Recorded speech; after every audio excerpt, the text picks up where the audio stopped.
All right, you guys. So today, Look at me. what I want to teach you is I want to teach you how to be lucky, how to draw good things to yourself, and how to experience the best in life. Now, that being said, I'm probably not going to teach you anything you don't know, but I'm hoping that what I say tonight is a call to action for you. I'm hoping that I can say some things that will make you make some minor changes in your life, nothing big, that could have drastic changes over time. So first of all, when we're talking about luck, we're talking about being lucky. I want to talk about what luck means. Can somebody give me a definition of luck? Winning the lottery. Winning the lottery. Yeah. That's a good one. What else does luck mean? Like Sometimes the result of hard work. sometimes the result of hard work. I found one definition that said the idea of luck is exceedingly less impressive the harder you work. I like The that. harder I work, the luckier The harder I work, the luckier I get. That's right. Who was that? It was some guy that liked to hit a ball with a stick. I can't remember what his name was. Babe Ruth or Jack something? Nicholson, maybe. Something. Michael Jordan? So, could have been. He definitely did. So, what made me really start thinking about luck and really want to talk to you guys about this is we got to be part of this fundraiser for Aspen's Angels. Rachel was there. It's her friend has that organization. It's just amazing. Well, we got to go out to this, and what we were doing is we were having a bingo night. So we went out to help. We didn't know what we were going to be doing. We're just like, whatever you need. Well, what they put me, Tiffany, and Rachel in charge of, along with I think 2 other people, is to go out and give bingo cards to people and collect their tickets. Well, we go out and start doing this. They're playing their bingo games. We get about 5 games in, and I've given about 4 of the winning tickets. And people started noticing that I was giving winning tickets out. So this was my favorite part of the whole night. Rachel comes and gets me, and she's like, that table over there just told me that they don't want my tickets, they want your tickets. Oh man. So I realized this is how the world looks at luck. The world looks at luck as being something where you are waiting for the right person to give you the right card that'll have the right numbers in the right order so that you win the right prize. It might be something that you want. Maybe not. But we actually have an opportunity when it comes to luck to control a lot of the aspects of what's going to come into our life. We don't have to wait for all of those variables. So I brought with me 5 dice. I'm going to see, does anybody know what the odds are if I roll these that we would have 5 of the same number come up? I feel like you'd maybe know that. Does anybody know close? 1/6 on each dice. 1/6 on each dice to the And power of 5. 5. I know it tells me on my Yahtzee board that I just played, but I can't remember what the number was. Any guesses? It's in the thousands. Okay, it's 7,776. Holy cow. Those aren't very good odds. But, like I said, we have control of some of these dice if we choose to. So, there's 2 elements to what luck is, and it'll change the way that you can line up these dice when you're choosing what you're going to do in life and whether or not you're going to be lucky. One of them is understanding what luck is. Because what luck is, were any of you guys asked the interview question, are you lucky? For the guys that work at Glass Specialist? You were? How come you were asked that question? To see the perspective on, oh, John's lucky. He just got, he started the glass business at the right time. He got lucky. To kind of see the mindset of where my perception of luck is. Because with the way they asked was on a scale of 1 to 10, where's your How lucky are you? how lucky are How you? lucky are you? You know, my answer was, I don't think luck is necessarily anything positive or negative. It's just a matter of how hard you work. Is the perception of it. Yeah. I feel like that's a John Wayne question. Like, how lucky are you? Well, Clint Eastwood. Clint Eastwood. Clint Eastwood. Lucky punk. Yeah, that's what. So, when I ask that question in an interview, I always ask, how come I ask the question as my follow-up question? Because I want to know if somebody knows why I would ask that. And here's what it is. And if any of you have spent much time around me, you'll know that the 2 things that I value most, both in an employee and in a person, is somebody that is grateful and somebody that is teachable. Luck and your perspective on it has to do with whether or not you are teachable or entitled. And let me explain. imagine two people getting in the same car accident, two separate people, but it's the same thing. And you'll probably think of people that would be like these two cases. One of them, for years to come, will talk about this horrible experience he had where he got in a car accident, what it cost him. He broke his arm. It wasn't his fault.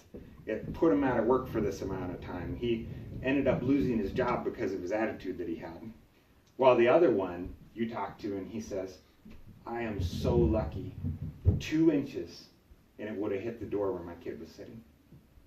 2 inches. I'm so lucky. That's the difference in perspective of somebody that says, yes, I'm lucky, and somebody that says, no, I'm not. So let's talk about that, though. Let's take that out of it and talk about the odds part of it. Because there's some opportunity that will come or not come. There's some chance involved in it. But again, we have control. So we can take these dice, and let's say our first dice is mentally, where you're at, your mental wellness, what you're doing to grow mentally. What's something that one of you guys have done recently to grow yourself mentally? Reading books. Read a book. Read a book is great. What else can you do? Go to Toastmasters. Go to Toastmasters. You challenge yourself. Learn. That was actually one of the things I wrote down. Learn a skill outside of what your profession is. What else? I know you challenge yourself mentally all the time. What's something you've done? Every day. Well, What's a good way you can do that?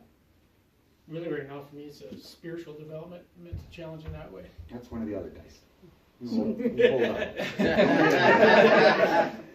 Doing things I've never done before. Doing that are things you've never done challenging. Oh, before. Yeah, so mental growth. You have an opportunity to control some of that, to choose to learn, to choose to challenge your brain, to choose to respect the people around you as people that know something that you don't. Because I'll tell you, people that I respect the most recognize that everybody knows something that they don't. And they are teachable. It goes back to that. So you have an opportunity to grow yourself mentally. Instead of waiting for somebody to come flip that dice to a 6, we're just going to flip it there because you did something mentally to develop yourself. So what about physically? What's something physically you guys could do to grow yourself? Eat more. Eat more? Eat less. Absolutely, eat more, eat less. Get back to the gym. Back to the gym. Yeah. Shovel the sidewalk. Shovel the sidewalk. Put glass away at the warehouse. So they can leave around 1 o'clock. Yep. And there's some other aspects of that too that involve getting sleep. You know, like I think we always go to physical health as being like, what am I eating and what am I doing to burn calories or what am I doing to grow my muscle? There's other parts of your physical health too. Like getting rest is a very important part of your physical health. So are you getting the sleep that you need?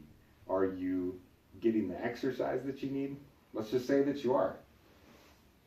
That gives us another 6 there. We don't have to wait for somebody to come roll it. Your spiritual health. So you brought that up. So go ahead. What were you going to say about that? What are you doing to grow your spiritual health right now? Well, I just this morning went to 6 a.m. men's Bible study group, and just trying to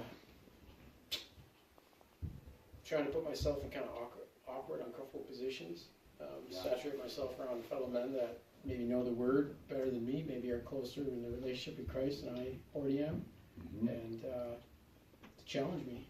Yeah. But I try to do that personally in all my areas of life, not just spiritual, but physical and professional and everything. Yeah. But That's great. What else? What can you do? I meet with probably 3 different women a week, and one of the things we say is, what did you learn, and when was the Holy Spirit talking to you this week? And that helps you not to have more experiences, but to remember what happened. When you learn something, you go, oh, I got something to say. But the meeting with people too, that's something that I wrote down on my board when I was getting ready for this, is putting somebody else above you. That has to do with spiritual health. That has to do with your mental health too, to be able to give something to somebody else. Now, when I talk about spiritual health, like I don't think it's any mystery what I believe as far as spirituality goes. Like I believe in Jesus Christ, and I've done a lot of research to come to that point. But I can tell you that spiritual health is something that would be talked about in almost every leadership book that you would get, whether it's written from an agnostic, a Christian, or anything else. It is important. And again, I'd love to talk to you about what I believe if anybody has questions about that, because it's probably the most important aspect of my life. But regardless of what you believe, taking time to figure out what you believe, taking time to have that be one of your values that you understand is going to change your life is so important. We're going to put a 6 on that one. We are rolling good. We are rolling good. We're lucky. We're just getting luckier and luckier here. Can we put money on this? Absolutely. How big's the shake a day? Yep. It's big. It's really big. So one last dice, your relationships. What can you do to build your relationships? This would be, I'm going to say most important being your spouse if you have one, then coming your kids, your immediate family, and then after that would be your extended family and friends. So what can you do to grow your relational health? Communicate. Talk, Tell them communicate. how much you appreciate them. Yeah. Invest What else? time in them. Stop being such a jerk. Yeah. Yeah. Call people out. Right. We just Yeah. talked about conflict. Date night. Call people out. Oh, date night's good. Anything else? Giving your attention. Anything else, Rachel? Yeah. Distraction. You might want to just never keep doing that and just write Got notes. friends and family. Understanding what their All wants right. and needs are and putting them above you, Mhm. like the 5 love languages. That'll go back to spiritual and mental health too. And it's amazing as you really go through the list, like if you're going to be honest with yourself and go write down categories of things that you need to do to be the best you can be in all 4 of these, you're going to find a lot of things that are going to cross over. You're going to be like, yes, this helps my physical health, but it also helps my mental health. I have a friend that works psych as a physician's assistant, and it's amazing to me, the more that I talk to him and the longer that he's doing it, it's amazing how much he believes and he's seen happen could be solved with physical health, with people that just aren't taking care of themselves. Like it's all connected. Okay, so relationships, we're going to say, yeah, you got a date night, you're putting other people before yourself, you're investing into those like they matter. We're going to get another 6. Here's where you can have the statistics and the odds and talk about luck. This is the part. Because again, it is part of it. The same opportunity doesn't come to every person. But what are my odds of rolling a 6 on this one? 1 in 6. 1 in 6.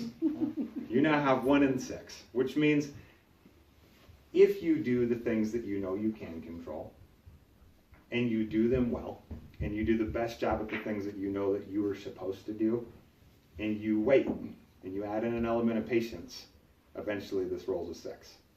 It might not right away. And you might have opportunities where you're going to pick up another one of those and roll it because you can let that stuff go. Or you can believe that somebody else can take away your luck. You can believe that somebody else can do something that impacted you that took away your chances of going where you were trying to go. But I'll tell you, the only one that can affect is this one. You affect those 4. So the only way that somebody takes away your luck where you actually lose that opportunity is when you change your attitude and you go back to being entitled and you pick up one of those and say, screw it. Doesn't matter. And you start throwing them all again. And you start waiting for the right number to hit from the sheet that you got from the right guy so that you get the right order, so that you get the right price. So again, this is not new stuff for you guys. I think anything on that list to be something that you've heard before, that you'd recognize is important. So I'm not trying to teach you anything new. I'm just trying to give you a call to action. And with that being said, if you get these things in line, you might be surprised how lucky you are. You might be surprised at what actually matters to you. Because a lot of times, the things that belong to this dice are not really that important. They're not really that valuable. Like I can tell you the most significant moments in my life were when I met Jesus, when I met my wife, when I met my 2 boys and watched my wife meet my 2 boys. That's not this. You know, getting raises, getting bonuses, getting nice stuff. That doesn't really even register when I look back on it. So you might, if you can do these things, recognize how lucky you are and where you're at. But that's your choice to do that. So if you decide that you're listening to me and this is true, you think that really some of these small changes could make a huge difference in your life long term, how much do you have to change? You have to change your entire life? No. Roll pieces, roll the dice again. Yep. I'd challenge you to say that you don't have to change anything that big. If you could choose going forward, if you decide that you believe this and you wanted to make that change, you could choose, I'm going to be grateful for something every day. I'm going to learn something from an unexpected source every day. I'm going to take the stairs or park further out in the parking lot. Maybe not go back for seconds every day. I'm going to take 30 minutes to turn off my phone and my TV and anything electronic and hang out with my family and inspire you to change your perspective on what you're already doing. And what about your spiritual health? Again, that one, what would it take to grow in that? Like you said, you're getting by people that you know have more maturity than you. So you're just growing from them. So ask somebody about it. Challenge yourself to grow in that area. But really, in closing of this, because that's all I really can tell you guys about that, I just want you to really think about what your options are. Because you get to choose if you're going to be, again, I keep saying this, the guy that's sitting there waiting for the right person to sell him the right bingo sheet, to get the right numbers, to get the prize that I can tell you most of those prizes everybody forgot about now. Or you can choose to have an impact on your life, on the lives of others, and be a person that could change the world. If you do that, the opportunity will arise, your luck will come, and you'll get the chance to change the world. That's all I have.